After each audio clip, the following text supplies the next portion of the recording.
Hello guys, hope you all are doing well today. It's a new week and I want to wish every one of you out there a favorable week as you go about your daily endeavors. I wish you all the best. Okay, let's dive into it. In this video, we'll take a look at the review of games that went down in the English Premier League. Round 10 of matches was played over the weekend. 7 games was played on Saturday, 2 games was played on Sunday, and the last game of game week 9 is a Monday night football as Sunderland will host Everton. On Saturday, a couple of matches went down with lots of drama and action. But in this video, I'll bring you the scoreline of games that went down, the goal scorers, and also we'll take a look at the race for the Golden Boot and the Premier League standing after round 10 of matches played in the English Premier League. So let's dive into it. On Saturday, Brighton host Leeds United at the American Express Stadium.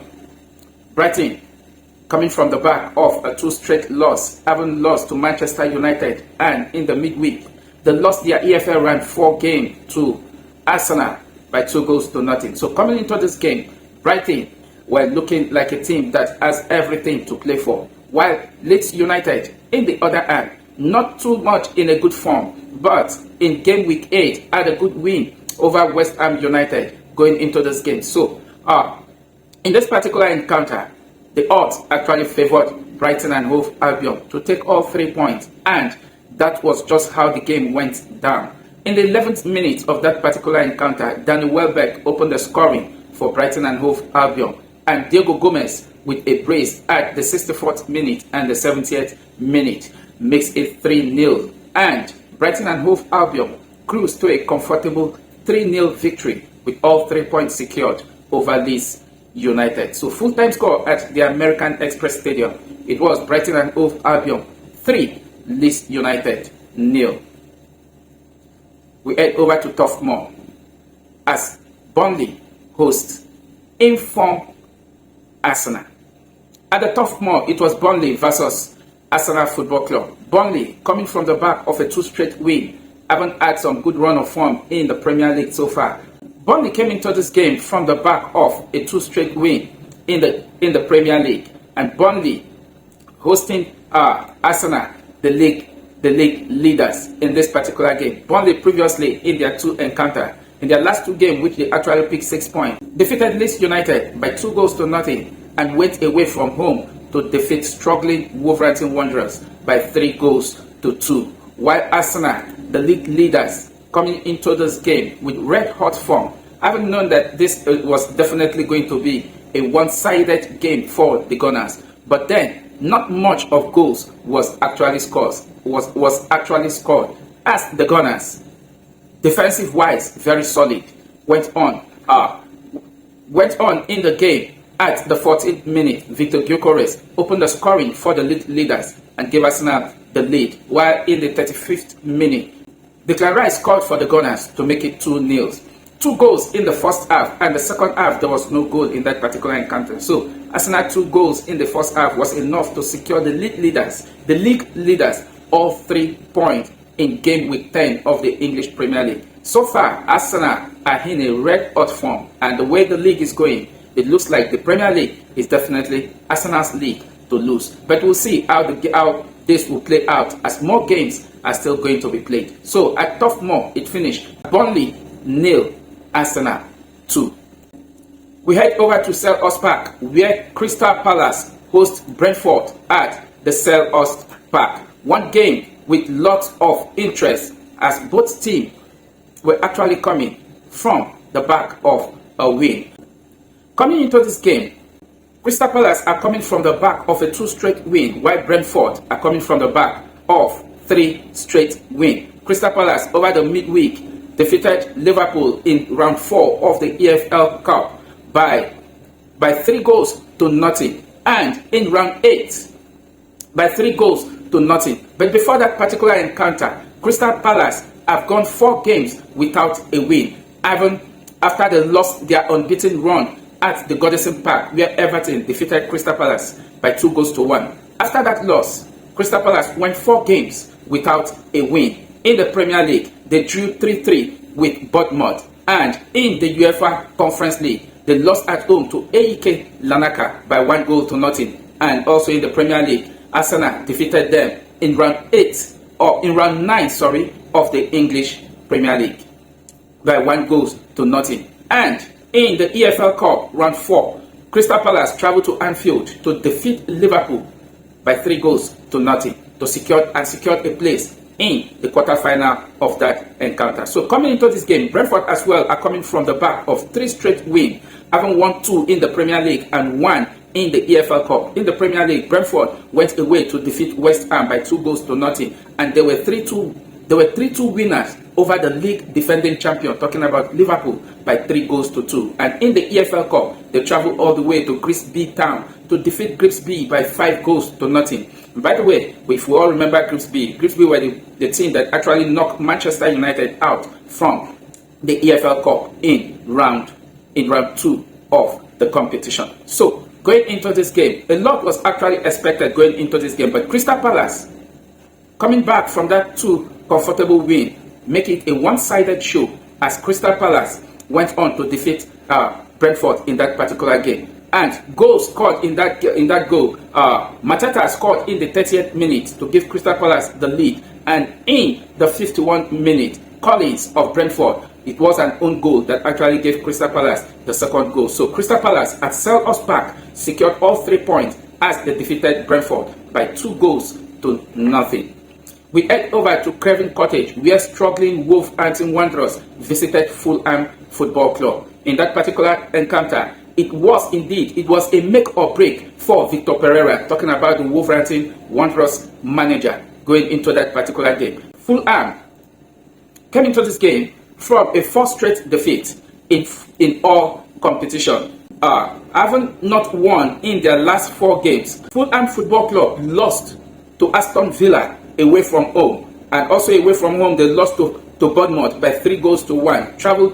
They lost at home to league leaders Arsenal by 1-0, and in round 9 of the English Premier League they traveled all the way to St James's Park and were defeated by 2-1 by Newcastle United. In the midweek in the EFL Cup, they played a 1-1 draw with Wycombe and went on to defeat Wycombe by 5-4 in a penalty shootout to book a place in the quarterfinal of the EFL Cup competition. So coming into this game,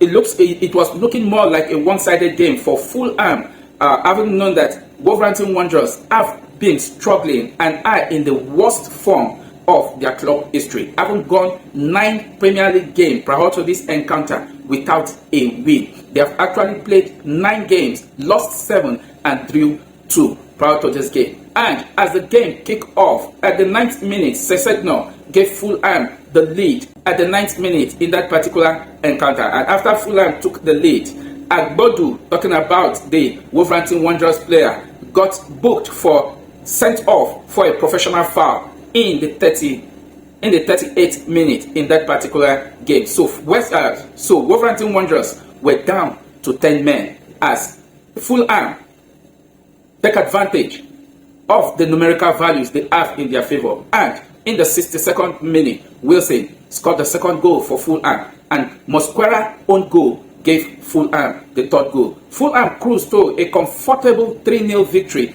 and also secured all 3 points against Wolverhampton Wanderers. But that game was actually the last game for Victor Peirera, talking about the Wolverhampton Wanderers manager. And after that particular game, here's the latest that came out from Fabrizio Romano. Check this out. Breaking: Wolves sack Victor Peirera.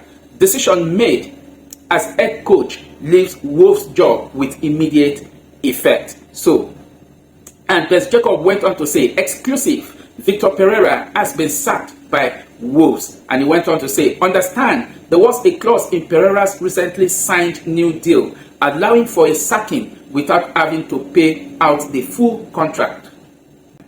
Victor Peirera has been sacked. That is so shocking, the kind of contract he actually signed.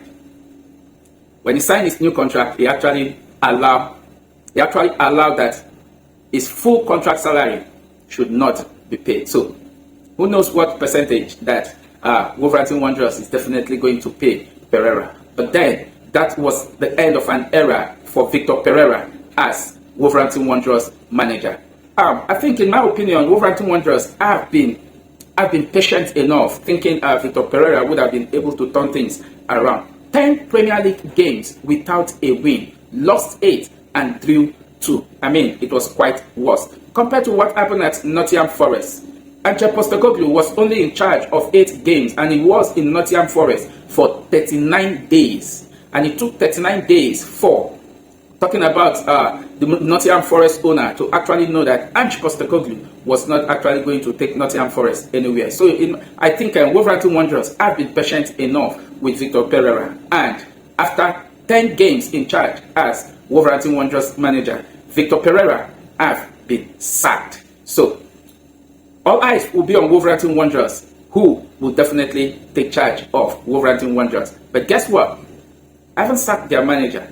Guess who their next fixture is? Chelsea, of course. Wolverhampton will be coming to Stamford Bridge with a new manager to take on Chelsea in game week 11. Okay, so let's move on. Over to the City Ground, where Nottingham Forest host Manchester United. Coming into this particular game, Nottingham Forest have not actually been in fine form, as also Nottingham Forest actually sacked their manager, talking about Ange Postecoglou, in just a couple of weeks ago. And one man was actually appointed as Nottingham Forest manager, talking about Sean Dyche. Sean Dyche took over as Nottingham Forest manager, and on his debut he had his debut in the Europa League as Nottingham Forest cruised over to their first victory after a couple of matches without a win by defeating FC Porto, the Portuguese table topper, talking about the league leaders in the Portuguese league, by 2-0. And on his debut in the English Premier League, Nottingham Forest travelled all the way to the Vitality Stadium and were defeated by informed Bournemouth by 2-0. So coming into this game as well, Manchester United are coming from the back of 3 straight wins for Ruben Amorim, who has not actually had that since resuming his position as Manchester United manager. One would have thought that this match was going to be an all 3 points for Manchester United if they haven't bounced back from their previous losses and get 3 straight wins at a row. But then the game went on at the City Ground of Nottingham Forest. In the 34th minute, Bruno Fernandes assisted Casemiro, who actually gave Manchester United the lead in the first half. And the first half ended 1-0 in favour of Manchester United. Coming into the game in the second half, Nottingham Forest bounced back in the 48th minute and scored 2 quick goals within the space of 3 minutes to went up by 2-1. And Manchester United continued to search for the equalizer. And Amad Diallo at the 81st minute got the equalizer for Manchester United, and that was how the game ended at the City Ground of Nottingham Forest. And full time at the City Ground was Nottingham Forest 2 and Manchester United 2. Manchester United failed to win 4 games in a row, and Sean Dyche haven't got a draw in this particular encounter. I think it's a positive step for the new Nottingham Forest manager going forward. But we'll see how this will play out in the coming days for Sean Dyche, if he will be able to take Nottingham Forest out of the slum.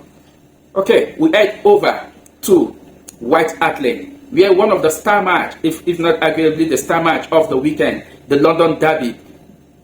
The star match of the weekend, the London Derby. White versus blue.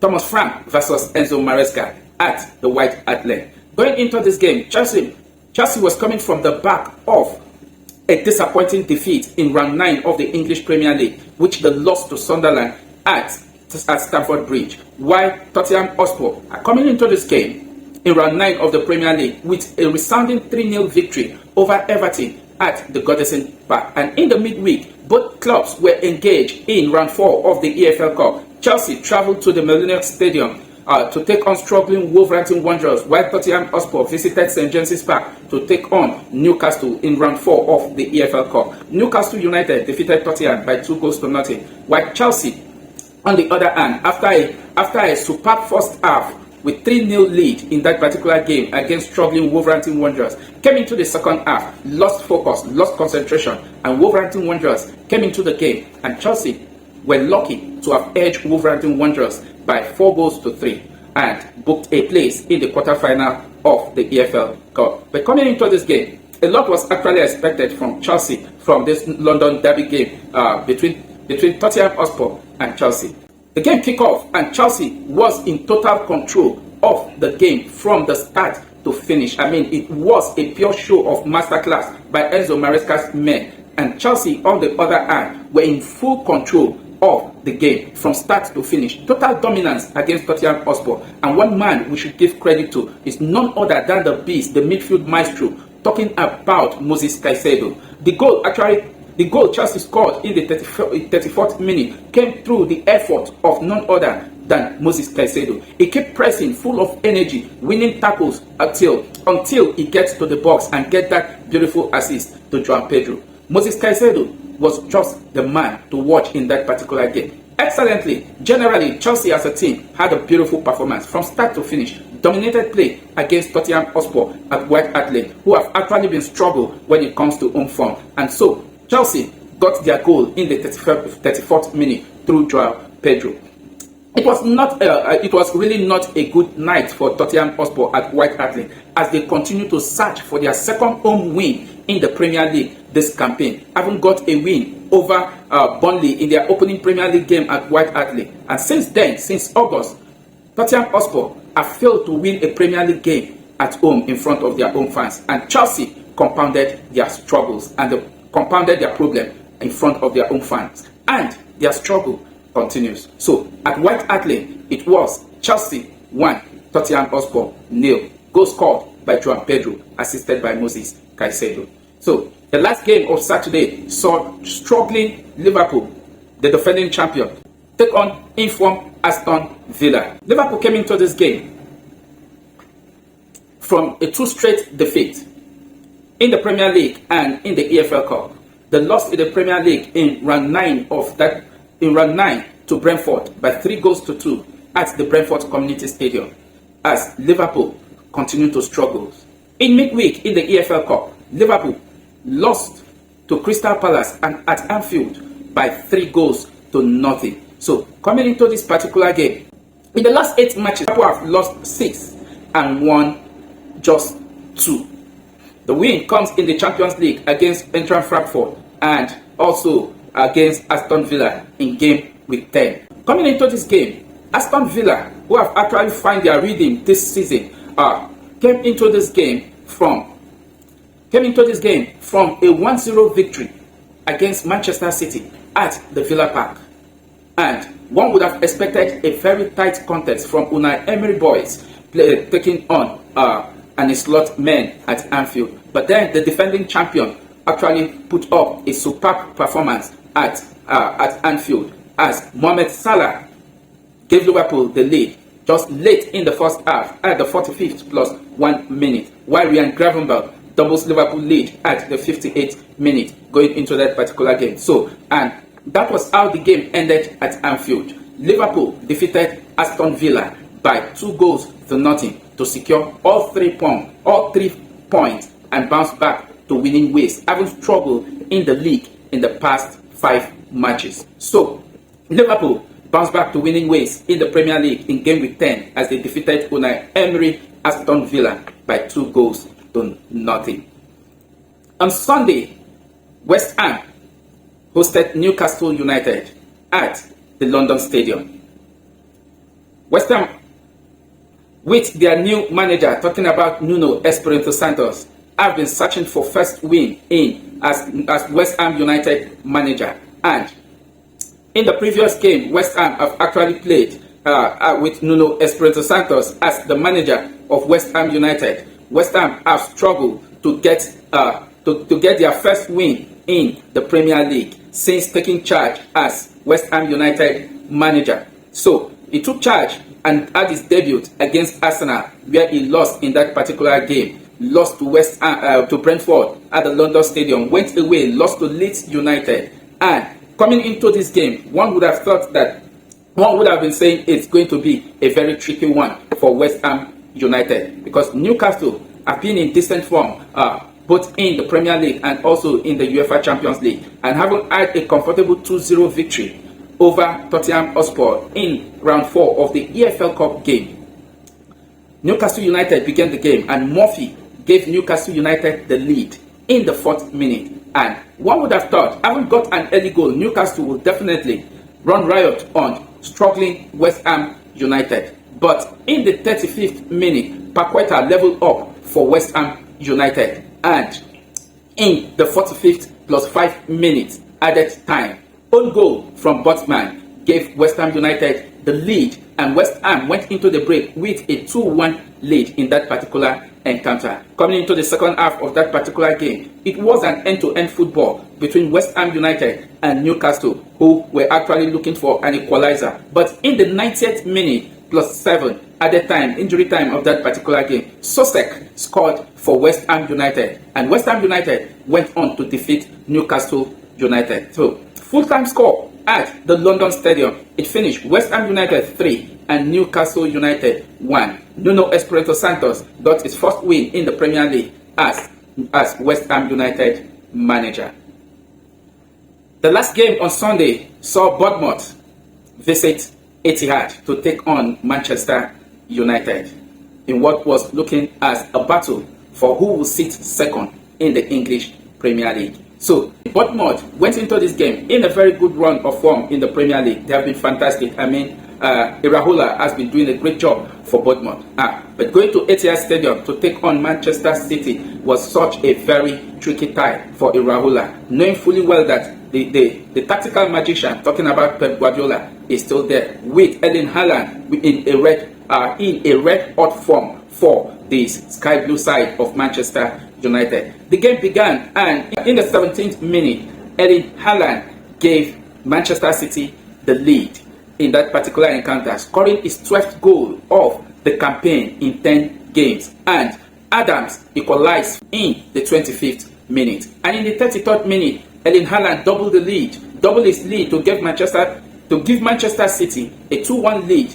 going into the break. And in the second half, Nico Riley scored in the 60th minute for Manchester City, and Manchester City went on to defeat Bournemouth at the Etihad Stadium by 3-1. It was indeed an emphatic victory for Pep Guardiola's boys, who defeated in-form Iraola Bournemouth by 3-1 to secure all 3 points in that particular game. So the last game in the English Premier League, Week 10, will be played today, Monday Night Football, as Sunderland will host Everton Football Club. So, we'll take a look at the race for the Golden Boot in the English Premier League this season. And one man has been cruising all through. After 10 rounds of matches, looking at the Golden Boot table, Erling Haaland has scored 13 goals from 10 games in the English Premier League, with Danny Welbeck second after just 6 goals. Antoine Semenyo also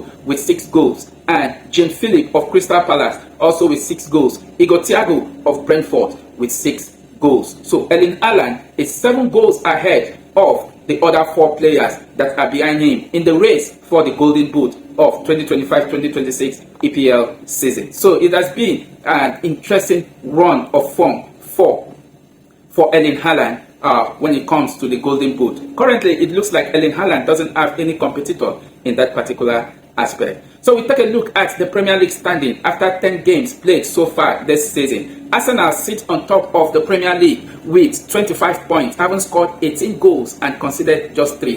They have a goal difference of plus 15. Manchester City are second on the table with 19 points, 6 points behind Arsenal. And Manchester City have scored 20 goals, conceded 8 with goal difference of plus 12. Third on the EPL table is the defending champion, talking about Liverpool, who sit with 18 points, having scored 18 goals and conceded 14. I mean, that shows Liverpool, defensive-wise, have been very, very poor. Scored 18 goals and have conceded 14 as the defending champion. There has been a poor defensive work there. Bournemouth currently sit fourth with 18 points. They are tied on points with Liverpool also. They have scored 17 goals and conceded 14, plus 3 difference in goal. So, Liverpool with plus 4, while Bournemouth are in plus 3. Both are tied on 18 points. And Tottenham Hotspur currently sit 5th on the Premier League standing with 17 points, having scored 17 goals and conceded 8 with goal difference of +9, while my darling Chelsea also tie on point with Tottenham Hotspur, 17 points, but have only scored 18 goals and conceded 11 with goal difference of +7. We'll take a look at the bottom half of the table, with Aston Villa currently sitting at the 11th position with 15 points, having scored 9 goals and conceded 10, goal difference of -1. Bottom 3 in the relegation zone, West Ham United currently are in 18th position with 7 points, having scored 10 goals and conceded 21 goals. And Nottingham Forest are 19th with 6 points, having scored only 7 goals this season and conceded 19 with goal difference of -12. While Wolverhampton Wanderers, yet to get a Premier League win this season, currently sit bottom in the EPL standing with 2 points, having played 10, won nothing, drew 2 and lost 8. They have scored 7 goals so far this season and conceded 22. I mean, that's been very, very poor, and that is what have led to the sacking of Victor Peirera. And Wolverhampton Wanderers will be hoping to have a new manager at the end of affair. So what do you make of the matches that went down in EPL game week 10? Who was your star performer in week 10, and who will you pick to be your team of the week, starting from the goalkeeping position down to the attacking position? Drop your thoughts down below. Please don't forget to like, share and subscribe. Thank you very much for watching, and catch you in my next video. Bye.